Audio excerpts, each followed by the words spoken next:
जब देखो sperm sperm sperm यार, 4 साल हो गए, घस गया दिमाग।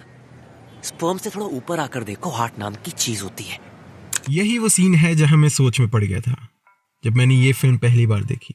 And not because of what he said, because this was and is apparently true, बल्कि आयुष्मान के कॉन्फिडेंस पे। I mean, how can someone look so mature and confident in his debut film and make a film about such an issue in our सब कुछ ban कर दो society. तेरे जैसे सिक लोग ना यही काम कर सकते हैं। पूरी फिल्म के दौरान सही नजर आ रहा था कि इसको कैमरा के आगे एक्टिंग करने में मजा आता है, और किसको पता था कि विकी डोनर के बाद आयुष्मान 2022 में one of the biggest stars of Bollywood कहलाया जाएगा, with a big fan following, और जिसकी फिल्मों के लिए लोग इंतजार में ही रहते हैं। लेकिन अब कुछ देर से मैं आयुष्मान की कुछ फिल्म आइडिया से बोर होने लग गया हूँ, बजाय इसके कि मैं भी मिस्टर खुराना का एक फैन हूँ। जब आप मेरी बोरियत के रीजंस जानना चाहते हैं या द आयुष्मान कॉन्सेप्ट का क्या मतलब है, तो वीडियो जरूर आगे देखें और लाइक एंड सब्सक्राइब भी कर दें, क्योंकि बस एंजॉयिंग लाइफ और ऑप्शन क्या है। वाह, आयुष्मान का अभी टाइम चल रहा है, कोई बात नहीं, अपना टाइम भी आएगा। सो आयुष्मान अपनी एज ग्रुप के एक्टर्स में definitely one of the most promising actors वालों में से है, क्योंकि 2015 जब दुम लगा के हैशा रिलीज हुई थी से लेकर आज तक वो जस्ट वन एक्सेप्शन, नेमली मेरी प्यारी बिंदु परिणीति चोपड़ा के साथ ऑडियंस को उसकी मूवीज पसंद आ रही हैं एंड फिल्म क्रिटिक्स से भी कंटिन्यूअसली प्रेज मिल रहा है। But this was not always the case. Vicky donor के सक्सेस ने आयुष्मान के टैलेंट को तो दिखा दिया था, लेकिन उसकी अगली 3 movies back to back audience को पसंद नहीं आई एंड इसलिए फ्लॉप्स या एवरेज कहलाई गई। And that was the time when Ayushmann started thinking about another strategy for deciding which movies he would like to be part of. क्योंकि जब एक एक्टर की करियर की शुरुआत में ही उसकी फिल्में ना चले तो वो डायरेक्टर्स के लिए इंटरेस्टिंग नहीं रहता। फिल्म इंडस्ट्री के पीछे वाली कुर्सियों पे बिठा दिया जाता है और ऑडियंस की यादाश्त में भी as a one hit wonder रह जाता है। शायद इन रीजंस की वजह से ही आयुष्मान ने अपनी स्ट्रेटेजी बदल दी and so started shooting mainly character oriented movies portraying regular guys who often have to struggle with societal standards.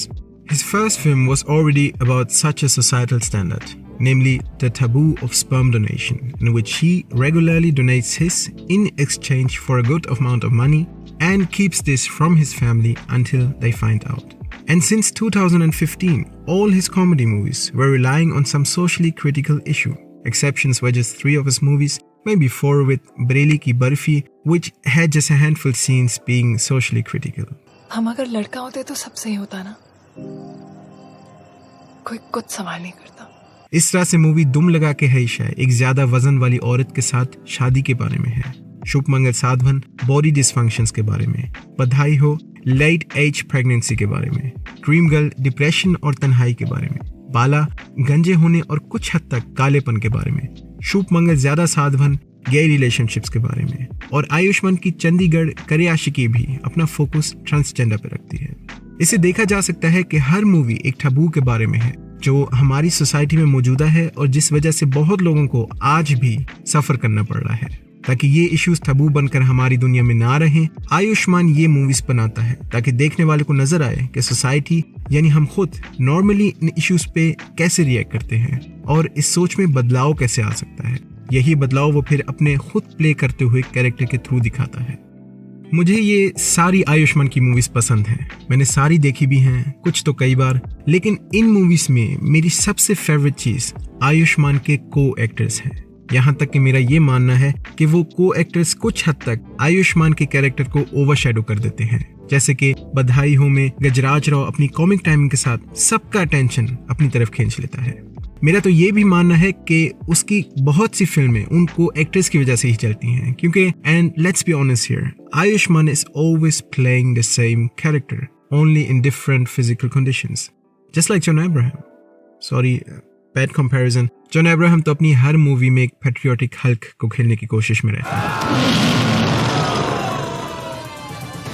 लेकिन इसमें गलत भी कुछ नहीं है, क्योंकि हमें पता है कि आयुष्मान एक मेथड एक्टर तो नहीं है, यानी एक एक्टर जो अपनी रोल्स में इमोशनली डूब जाता है और उनको जीने लगता है। और वो डायरेक्टर्स भी आयुष्मान को उसकी कैरेक्टर प्रिपरेशन की वजह से नहीं अप्रोच करते, बल्कि उस वजह से कि वो सेम कैरेक्टर ऑडियंस को लगातार पसंद आ रहा है।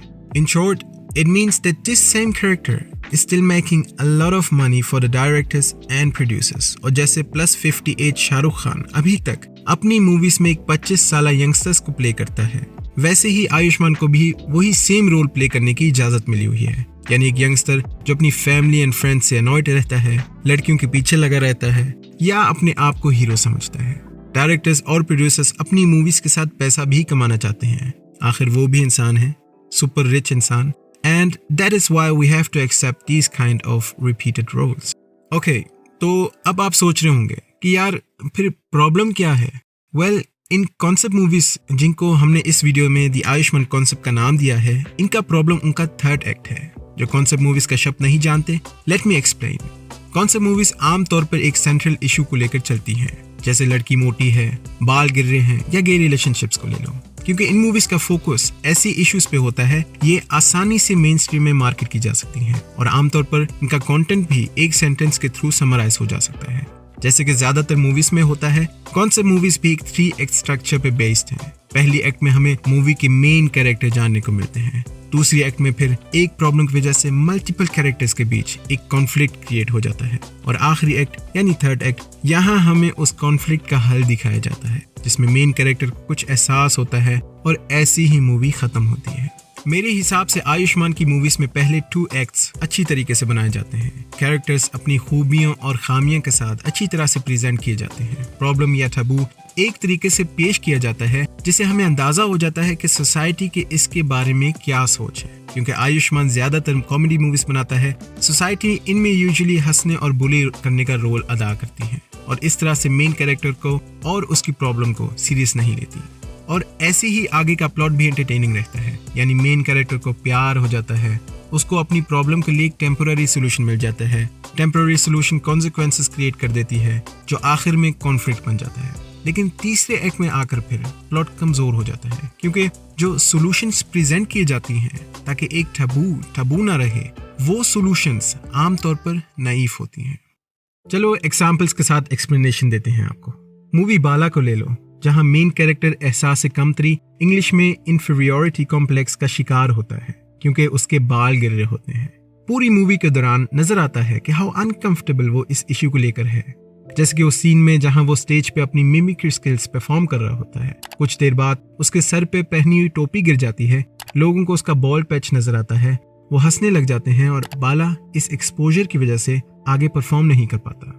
Even if it's arguable if this was actually an exposure, because maybe the audience took it as a performing stunt, लेकिन इससे नजर आ जाता है कि कितना अनकंफर्टेबल बाला ऐसी सिचुएशंस में हो जाता है।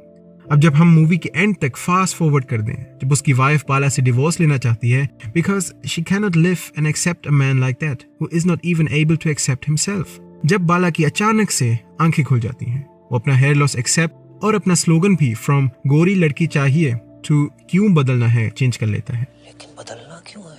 जैसे हम हैं वैसे ही अपने आप को एक्सेप्ट कर लें। काला, कोरा, पीला, गंजा, पतला, मोटा, एक इंसान जैसा भी हो अच्छा है, फिर क्यों बदलना है? और ऐसी ही मूवी का दी एंड हो जाता है। I think such a thing to say is easy for someone who has in real life none of these kind of problems, और जो ऐसी मैसेजेस अपनी मूवीज में देने के बावजूद गोरी लड़की से ही प्यार करता है, क्योंकि अपेरेंटली गोरी लड़की फिर भी चाहिए। असली दुनिया की जिंदगी लेकिन अलग चलती है। सोसाइटी का घूरना, हेयर लॉस पे मजाक, रिश्ता देने वालों का पूछना, लड़के के घने बाल है ना, लड़की सांवली तो नहीं है, कद थोड़ा छोटा लग रहा है भाव, और आपकी हर दिन नए सिरे से एक्सेप्ट करने की मजबूरी अपनी फेस फॉर्म और उस एहसास को लेकर कि जैसे पहले तस्वीरों में लगता था वैसे फिर कभी नहीं लगूंगा। और मैं ये सब पर्सनल एक्सपीरियंस से कह सकता हूँ। आयुष्मान के स्लोगन क्यों बदलना है ने मुझे बस मूवी के एंड तक हेल्प की। जब स्क्रीन फिर से डार्क हो गया था तो मैं भी बाला की तरह अपने शीशे के कुछ जगहों को ढकना चाहता था ताकि मुझे भी अपने बालों का मूविंग आउट ना नजर आए। और let's take another movie as an example, Chandigarh Kare Aashiqui. इसमें आयुष्मान एक वेल ट्रेन्ड जिम ओनर का रोल निभाता है जिसको एक लड़की से प्यार हो जाता है जो ऑपरेशन करने से पहले एक मर्द हुआ करती थी। ऐसे लोगों को ट्रांस या ट्रांसजेंडर कहला जाता है। जब मानवी उसे ये सच बताती है तो मन्नू को एक तरह का डिस्कस पकड़ लेता है और उसे ये लगता है कि मानवी ने उसे धोखा दिया, वो तो धोखा देता है मन्नू, क्योंकि मन्नू एक मर्द है और मर्द ऐसा कुछ नहीं करते। But After some time, he starts informing himself about the surgery, hears Shakespeare sayings like, "What's in a name that which we call a rose by any other name would smell as sweet," sees how his girlfriend is suffering from the insults by the society, and eventually उसे सच्चा प्यार हो जाता है। अच्छा, और मन्नू की explanation क्या थी? लोगों को एक्सेप्ट करो जैसे वो हैं, regardless of their gender। तू जैसी भी है, टॉप है। आप लोगों को कुछ याद आया? बाला का लर्निंग फिर से क्या था? Exactly, we should accept ourselves the way we are। और ये सही बात है, क्योंकि जब हम अपने आप को और एक दूसरे को एक्सेप्ट कर लें तो शायद दुनिया में शांति आ सकती है। और इस वजह से मुझे आयुष्मान की मूवीज एक हद तक पसंद हैं, लेकिन बस एक हद तक। क्योंकि आप खुद जरा सोचें, आप मूवी देखने के बाद एक ट्रांस वुमन या ट्रांस मैन को डेट करेंगे? What I'm trying to say sounds very offensive and I'm aware of it, but let me clarify। मैं किसी इंसान या उसकी जिंदगी जीने के तरीके से कोई दुश्मनी नहीं रखता। ना तो मैं किसी को प्रेशराइज करता हूँ कि जीना है तो ऐसे, लेकिन मैं फिर भी एक ट्रांस वुमन को डेट करने के लिए तैयार महसूस नहीं करूंगा, because acceptance is an easy word to say but doesn't let you feel the pressure, the negative emotions, the insults you get by the society if you go that way, and this is sad and shows how brainwashed we all have become. और इस तरह की ही solutions Ayushman की दूसरी फिल्मों में भी आपको मिलेंगी। जैसे कि पहले ही कहा गया है, ऐसी मूवीज अच्छी हैं क्योंकि उनका डिजाइन सिंपल होता है और टैबू से भी इतना डीपली नहीं डील किया जाता। इसकी वजह यह है कि ये मूवीज आम लोगों के लिए बनाई जाती हैं, जिनमें थ्रू दैट सिंप्लिसिटी एक तरह की अवेयरनेस इन इश्यूज के बारे में खिले। लेकिन दूसरी तरफ, जैसा कि मेरा मानना है, these simple solutions just don't solve the problem। When you look at the statistics regarding the attacks on transgender people, या उन लोगों की तादाद पर नजर रखें जो हर साल हेयर ट्रांसप्लांटेशन या बोटॉक्स लगवाने जाते हैं, जिनमें सबसे आगे वो बॉलीवुड एक्टर्स खुद खड़े होते हैं जो सोशली क्रिटिकल मूवीज बना रहे होते हैं। और इसके बावजूद भी ये सॉल्यूशंस नहीं हेल्प कर रही, क्योंकि इनमें टैबू की तरफ ध्यान तो खींचा जाता है, लेकिन जिस आसान रवैये से उन टॉपिक्स पर डिस्कशन हो रही होती है, वो टॉपिक्स को डाउन प्ले कर दिया जाता है। अच्छा, ऐसा भी कुछ होता है? चलो छोड़ो यार, doesn't sound like that important। लेकिन ये टॉपिक्स इंपॉर्टेंट हैं। Depression as a topic is important and cannot be downplayed. इस वीडियो के बाद आप जरा दीपिका की नई मूवी गहराइयां देखने जाएं, तो आप देख सकेंगे कि डिप्रेशन साइकी और जिंदगी के हर लम्हों को कैसे अफेक्ट करता है। जरा सोचें, जब आयुष्मान के कैरेक्टर दीपिका के कैरेक्टर को, जिसने अपनी माँ को सुसाइड करते हुए देखा है, कहे कि यार एक्सेप्ट योर लाइफ, तो दीपिका के कैरेक्टर की कोई मदद नहीं की जाएगी। लेकिन अब आप लोग कह सकते हैं कि ये आयुष्मान की तो नहीं गलती। जब कोई दोषी है तो वो डायरेक्टर्स हैं जो अपना दुनियावी नजरिया एक्टर्स के थ्रू हमें बताते हैं। ये हो सकता है, मल्टीपल इंटरव्यूज में भी ऐसा कुछ एक्टर्स ने कहा है कि वो अलग तरीके से एक्टिंग करते जब डायरेक्टर से इजाजत मिली होती। Oh, she didn't do it that way. You're like, but I was told to do it this way. लेकिन यहाँ भी ये कहना जरूरी है कि हम हॉलीवुड या कोई वेस्टर्न कंट्री की बात नहीं कर रहे, जहाँ ऑडियंस को क्रिस्टोफर नोलन या क्विंटन टैरेंटिनो जैसे डायरेक्टर्स की वजह से मूवी देखने जाते हैं। Of course, there are much loved directors like Rajkumar Hirani on the Indian subcontinent as well. But the majority of people watch movies because of the actors, especially main actors, जिनका चेहरा film poster पे नजर आता है और जिनके जरिए movie promote भी की जाती है। आप खुद सोचें, जब सरदार उधम निकली थी तो आपने एक्टर या डायरेक्टर की वजह से मूवी देखी, और इन रीजंस की वजह से ही हम एक्टर्स को दोषी मानते हैं, इन दिस केस आयुष्मान को, जो सोशली क्रिटिकल आइडियाज अपने व्यूअर्स पर प्रोजेक्ट करते हैं, और उनकी सक्सेस की वजह से ही दूसरे एक्टर्स लाइक राजकुमार राव, अक्षय कुमार और हिज ओन ब्रदर आपर शक्ति खुराना को इंस्पायर करते हैं to create such kind of movies. क्योंकि ये वीडियो बस इल्जाम लगाने के लिए नहीं बनी, बल्कि सजेशंस फॉर इम्प्रूवमेंट भी दिखाना चाहती है, जिनसे आयुष्मान इस नाइव कॉन्सेप्ट से निकल या इसे रिवाइज कर पाए। तो हमारा सजेशन है कि इन कॉन्सेप्ट मूवीज के थर्ड एक्ट का रनिंग टाइम बढ़ा दिया जाए, ताकि सॉल्यूशंस और डीटली, रियलिस्टिकली एंड प्रैक्टिकली डिस्कस किए जाएं। एक सोच को जब बदलना होता है तो उसकी साइकोलॉजी के बारे में भी सोचना पड़ता है, किस तरह से एक इंसान बदलता है, and how someone starts not giving a shit about what someone else thinks is even more important. Real life में स्लोगन्स लॉन्ग टर्म में हेल्प नहीं करती। फॉर एग्जाम्पल, चंडीगढ़ करे आशिकी में दिखाया जा सकता था कि वो सोसाइटी के साथ कैसे इंटरेक्ट करते हैं एक कपल बनने के बाद, how they deal with it, how they discuss it, and how often they fail by becoming the bad person they were before।